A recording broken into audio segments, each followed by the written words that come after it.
किसी भी किसान परिवार की आय दोगुनी हो गई हो तो बता दो। और जिन्हें समय पर खाद देनी थी, डीएपी देनी थी, लखीमपुर वाले बताओ खाद मिली कि नहीं मिली? डीएपी?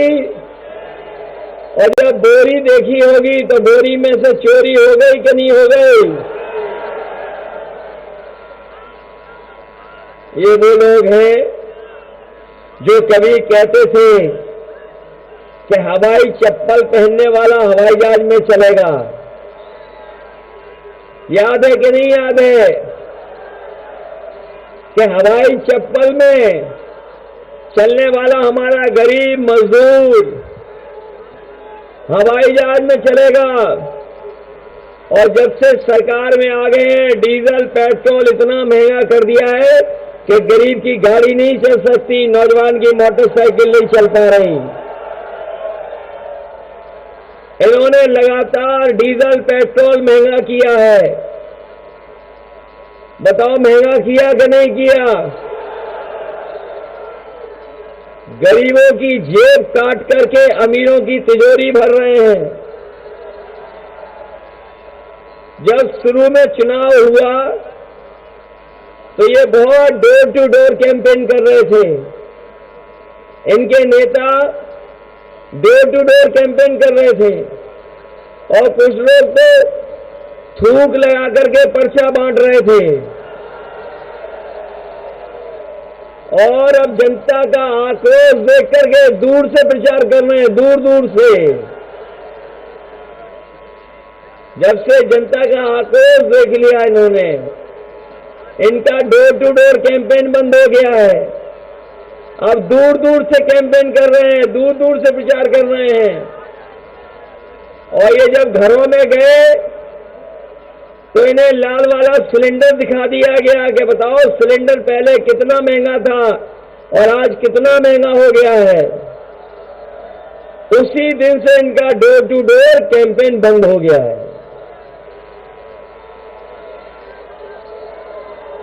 इसलिए साथियों, लखीमपुर के लोग बहुत लड़े हैं और लखीमपुर के लोग इस बार मुझे लगता है मन बना चुके हैं। अब लगता है साइकिल के अलावा कुछ नहीं चलने वाला यहां पर। बताओ बीजेपी को साफ करोगे कि नहीं करोगे? हमारे मंच पर तेजिंदर बिर्ग भी हैं और उनके बहुत सारे सहयोगी साथी भी आए होंगे। ऐसे एक घटना शायद ही देश में कहीं हुई हो और दुनिया का इतिहास उठा करके देख लें, कहीं भी अन्नदाता के साथ ऐसा व्यवहार नहीं हुआ होगा। बताओ कहीं भी मंत्री पुत्र ने जीप से किसानों को कुचला है क्या? ये लखीमपुर में घटना तेजिंदर बिर्ग है जो इस आंदोलन में थे। उनके कई साथी आए होंगे, वो आंदोलन में थे। इनका शांतिपूर्ण ढंग से आंदोलन चल रहा था। लेकिन जिस तरह की घटना हुई है कि जहां पर जीप से किसानों को कुचल दिया गया हो, किसानों की जान चली गई, ये आजाद भारत में जलियांवाला बाग को याद दिला रही है घटना। इस बार किसान इन्हें माफ करने वाला नहीं है। इस बार किसान इन्हें माफ नहीं करेगा। बताओ किसान भाइयों, माफ तो नहीं करोगे? और जो इन्होंने पाप किया है इसकी सजा भी जनता ही देगी। जमानत मिल गई है।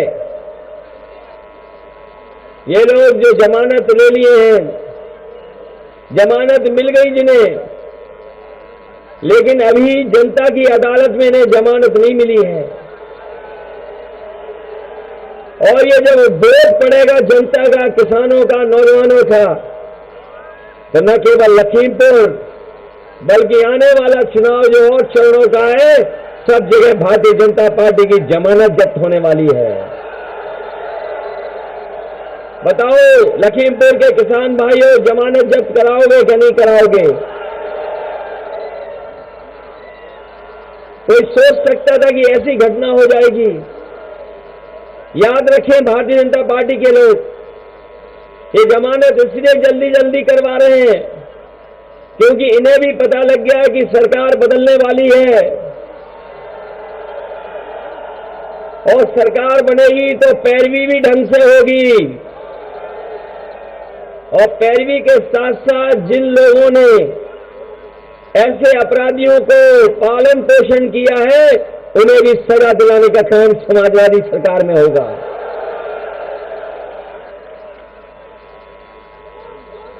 कोई सोच सकता है? वहां हमारा पत्रकार साथी भी है जिसका भाई हमारे साथ यहाँ बैठा है, मंच पर आया, वो भी जो पत्रकारिता कर रहा था, घटना पर पहुंचा तो बताओ उसकी भी जान चली गई।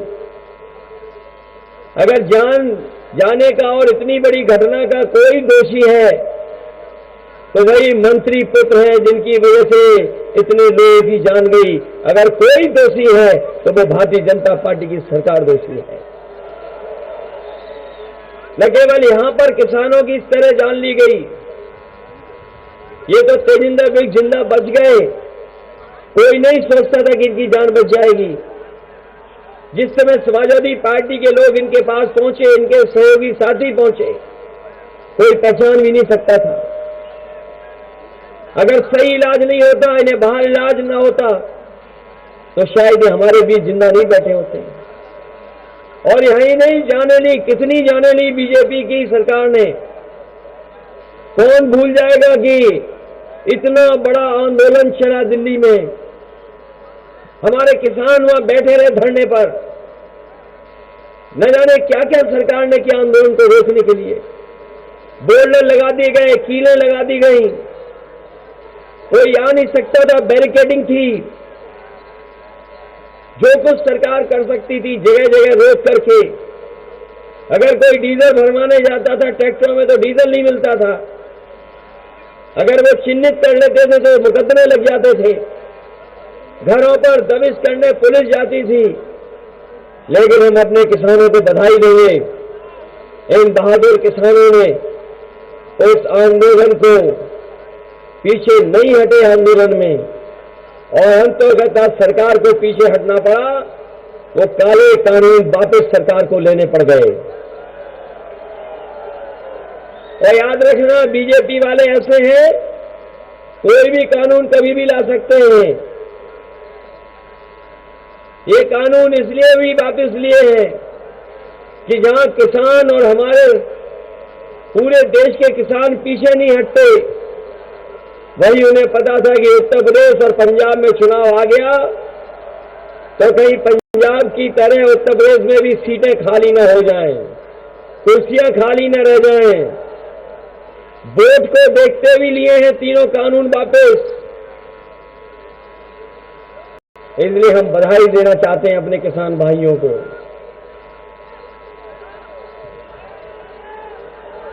अगर ये काका गए हैं तो बाबा भी उत्तर प्रदेश से जाएंगे। ये काका का मतलब है, ये बीजेपी वाले बहुत दिनों से हमें एबीसीडी सिखा रहे हैं। इनके भाषण सुनते हैं तो एबीसीडी सिखाते हैं हम लोगों को। अगर काका गए हैं तो बाबा भी जाएंगे। और काका का मतलब है काले कानून। अगर काले कानून गए हैं तो उत्तर प्रदेश के बाबा भी जाएंगे। ये किसान, ये नौजवान वोट डाल डाल करके उन्हें घर पहुंचाएगा। इधर बाबा जी कह रहे थे कि गर्मी बहुत है, गर्मी निकाल देंगे। अभी भी नहीं मान रहे हैं। 2 चरणों में हार गए, अभी भी नहीं मान रहे हैं।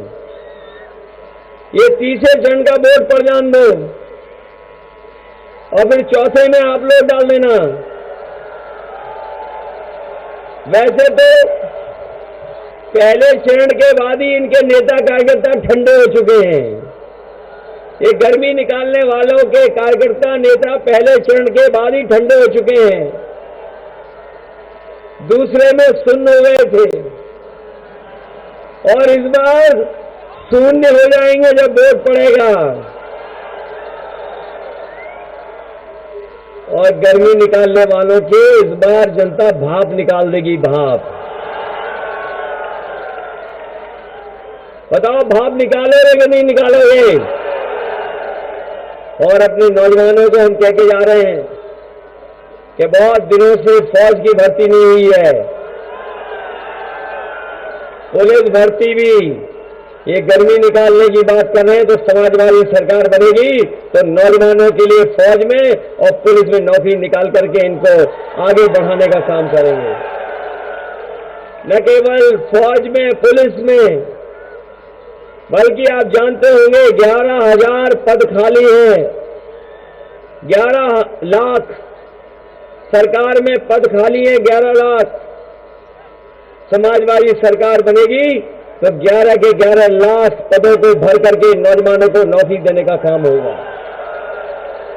ये बीएड टेट वाले लोग कितने दिनों से आंदोलन कर रहे हैं, कितनी परीक्षाएं रद्द हो गई, कितनी परीक्षाओं के क्वेश्चन पेपर आउट हो गए। इस सरकार ने नौकरी नहीं दी, परीक्षाएं रद्द की हैं। समाजवादी सरकार बनेगी तो बीएड टेट के लोगों से भी मदद करने का काम समाज सरकार में होगा। हमारे शिक्षा मित्र वाले भी होंगे, बीपीएड वाले भी हैं और 69,000 वाले जिनके साथ भेदभाव हुआ है, भेदभाव हुआ जिनके साथ भेदभाव हुआ है हमारे 69,000 वालों के, और बीटीसी वालों की भी अगर कोई मदद करेगा तो समाजवादी सरकार में मदद होगी। इसलिए नौकरी और रोजगार मिले जिससे हमारे नौजवानों का भविष्य बेहतर हो जाए। समाजवादी सरकार बनने पर हमारा मैनिफेस्टो पढ़ा होगा आप लोगों ने। समाजवादी पार्टी ने जो हमारे सरकारी कर्मचारी हैं उनकी भी मांग मान ली है और कहा है कि सरकार बनेगी तो पुरानी पेंशन बहाल कर करके उनको भी सम्मान देने का काम समाज सरकार में होगा। और वहीं बिजली को लेकर भी समाजवादी पार्टी ने कहा है कि सरकार बनेगी तो 300 यूनिट बिजली फ्री दी जाएगी और हमारे किसानों को सिंचाई के लिए बिजली भी फ्री होगी, कोई पैसा नहीं देना पड़ेगा।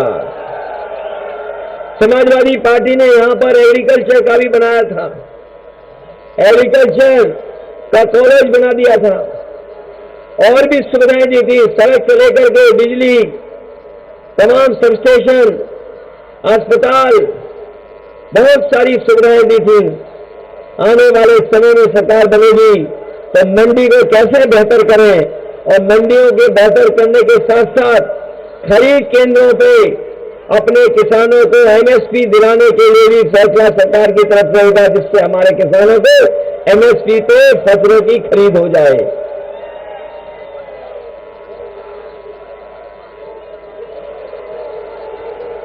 ये भरोसा है कि नहीं है? समाजवादी लोग आते हैं तो काम करते हैं, जनता का दुख दर्द समझ करके उनकी मदद करते हैं।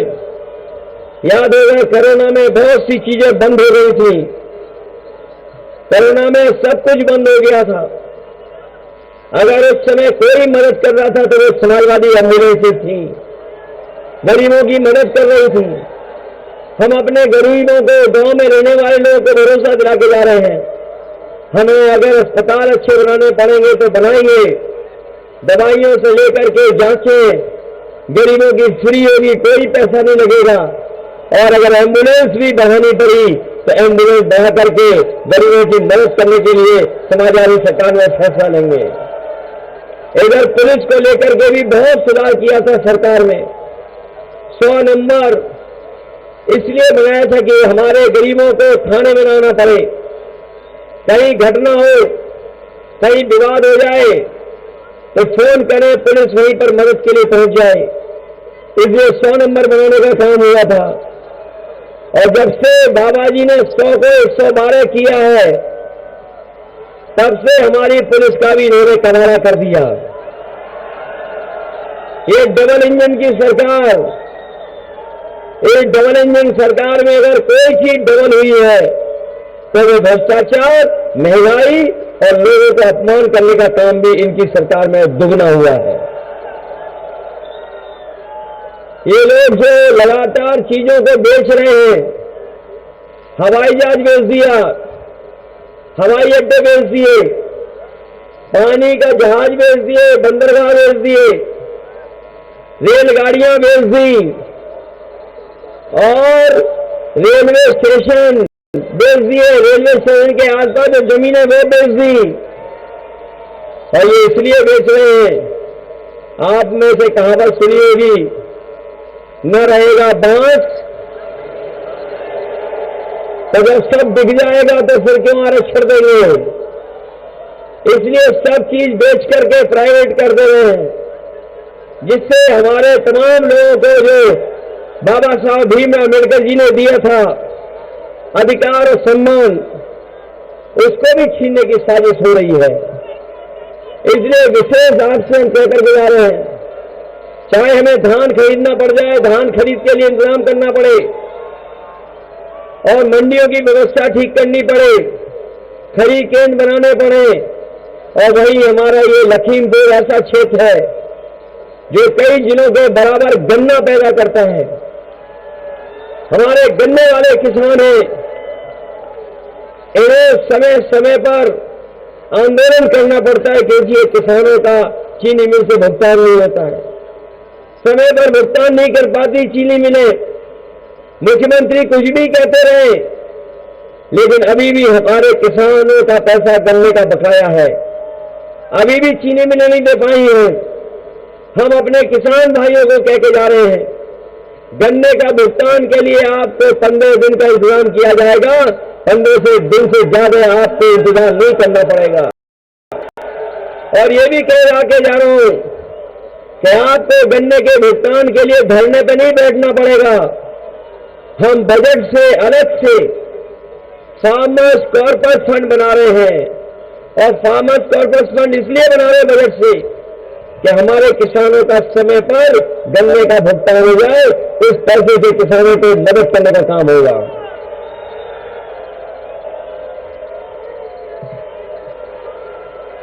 इसलिए आज सबसे हम अपील करने आए हैं और सहयोग मांगने आए हैं। ये लखीमपुर बहुत ही हमारा पुराना क्षेत्र है लखीमपुर, और यहाँ के लोगों ने सरकार बनवाई थी पिछली बार, बड़ी संख्या में लोग जिता दिए थे। इस बार तो हमने अपना समीकरण भी ठीक किया है, हर एक को जोड़ लिया है। समाजवादी पार्टी से हमने कई दल जो क्षेत्रीय हैं उनको जोड़ लिया। अगर हमें जोड़ना पड़ा ओम प्रकाश राजभर जी की पार्टी तो उन्होंने जोड़ लिया, संजय चौहान है उनकी भी पार्टी को जोड़ लिया, जयंत चौधरी जी को जोड़ लिया। अब तो पॉलिटिकल जस्टिस पार्टी भी हमारा सहयोग का समर्थन कर रही है, ये पैंथर पार्टी भी हमारा सहयोग कर रही है, और बड़ी संख्या में सिख भाई भी इस बार समाजवादी पार्टी के साथ खड़े हैं। और हमारे कुशवाजी बहुजन समाज पार्टी छोड़ करके आ गए। इस बार सिंह चौहान भी आपके साथ आ गए, स्वामी प्रसाद मौर्य जी आपके साथ आ गए, और अपना दल भी आ गया आपके साथ, कमेरा वाला। तो बताओ, इतना सबको जोड़ लिया, इसीलिए जोड़ लिया है क्योंकि समाजवादी पार्टी सबको स्थान भी देगी और सबको सम्मान भी देगी। किसान भाइयों, कभी ऐसा सोचा था कि हमें खेतों पे तार लगाने पड़ जाएंगे, लग गए तार, किसान बेचारा रात भर जगा रहता है, अपनी रखवाली करता है खेतों की। ये गौशालाएं बनाई, पैसा भी भेजा, लेकिन हजारों करोड़ पता नहीं कहां चला गया, कोई नहीं जानता। हमारी गाय मां भूखी मर रही है और कई बार किसान गांव वाले बड़े परेशान हैं। सरकारी जगह में जानवरों को बंद करना पड़ा, गायों को बंद करना पड़ा। बताओ कैसे हमारे मुख्यमंत्री हैं जिन्होंने हजारों करोड़ लगा दिया गौ सेवा के लिए। समाजवादी सरकार बनेगी तो इन जानवरों को कैसे और जानवरों से कैसे खेती बचाई जाए, कैसे हमारे किसानों को लाभ पहुंच सके, वो फैसला लेंगे। और अपने बाबा मुख्यमंत्री बताओ, गौशाला तो नहीं चला पा रहे, अपने सबसे प्रिय जानवर को भी नहीं पकड़ पा रहे। जो हमारे बाबा मुख्यमंत्री का सबसे प्रिय जानवर है सांड। बताओ बाबा मुख्यमंत्री पकड़ पा रहे हैं क्या? जो इतनी न केवल जान ले रहा है, टक्कर मार दे रहा है। उत्तर प्रदेश में बड़ी संख्या में लोगों की जान गई है सांड की वजह से। सींग मार दिए, मर गए लोग। अभी 2 दिन पहले फिरोजाबाद में एक बाप और बेटे की जान चली गई, केवल सांड ने सींग से मार दिया। मैनपुरी में मारा, लखीमपुर में भी मारा होगा। सांड से टकराने से जाने गई जाने कितनी। इसलिए हम आपसे विशेष निवेदन अपील करने आए हैं कि जहां बिजली 300 यूनिट माफ की है, घरेलू बिजली सिंचाई की माफ की है, जब से 300 यूनिट माफ कर दी तब से भारतीय जनता पार्टी की बिजली गुल हो गई और उनका ट्रांसफार्मर फेंक दिया है। आप सबसे मैं विशेष निवेदन और अपील करने आया हूं। हमारे किसान नेता भी आए हैं। मैं आपसे विशेष अपील और निवेदन करने आया हूं कि आप लोग इस चुनाव में समाजवादी पार्टी की मदद करना। साइकिल चुनाव चिन्ह की मदद करोगे कि नहीं करोगे? मैं आपको भरोसा दिलाता हूं कि अगर बाढ़ की समस्या है तो बाढ़ से हमारे किसानों के खेती का नुकसान न हो और बाढ़ को कैसे नियंत्रण कर सके जिससे नुकसान बड़ा न हो। सरकार में अगर कुछ भी पैसा खर्च करना पड़ेगा, पैसा खर्च कर करके बाढ़ से अपने किसानों गरीबों को बचाने का काम करेंगे। वहीं हमारे किसान बहुत दुखी हैं। जाने कितने दिनों से गवर्नमेंट ग्रांट एक्ट की जमीन को भूमिधरी अधिकार के लिए लगातार संघर्ष कर रहे हैं। सरकारें आई चली गई, लेकिन भूमिधरी अधिकार उन्हें नहीं मिला है। हमारे बंगाली समाज के भी हैं, चौहान समाज के भी लोग हैं, बड़ी संख्या में सिख और किसान भाई भी हैं। समाजवादी सरकार बनेगी तो भूमिधर अधिकार कैसे मिले, इस दिशा में समाजवादी लोग काम करेंगे। वहीं शारदा एवं सोहेली नदी बाढ़ से कैसे मुक्त हो, कैसे बचाव करें, इस दिशा में काम करेंगे। हमारे सपेरे समाज के लोग और बंजारा समाज के लोग सबसे गरीब लोग हैं, सबसे पिछड़े लोग हैं। अभी भी उन्हें बुनियादी चीजें नहीं मिल पाई हैं। समाजवादी सरकार बनेगी तो बंजारा समाज को और सपेरे समाज को मुख्य धारा में कैसे लेकर के आए, इस दिशा में काम करेंगे। वन विभाग को लेकर के किसानों की समय समय पर बहुत कानूनी लड़ाई होती है। अगर उसको सुलझाने का काम समाजवादी सरकार बनेगी तो सुलझाने का काम भी हम लोग सुविधाएं हैं। समाजवादी सरकार बनेगी तो अपने किसानों को, नौजवानों को और अपनी माताओं बहनों को ज्यादा से ज्यादा योजनाओं से कैसे लाभ पहुंचे, इस दिशा में काम करेंगे। हमारी माताएं बहनें जानती होंगी, जो गरीब परिवार है 500 रुपए समाजवादी पेंशन देते थे,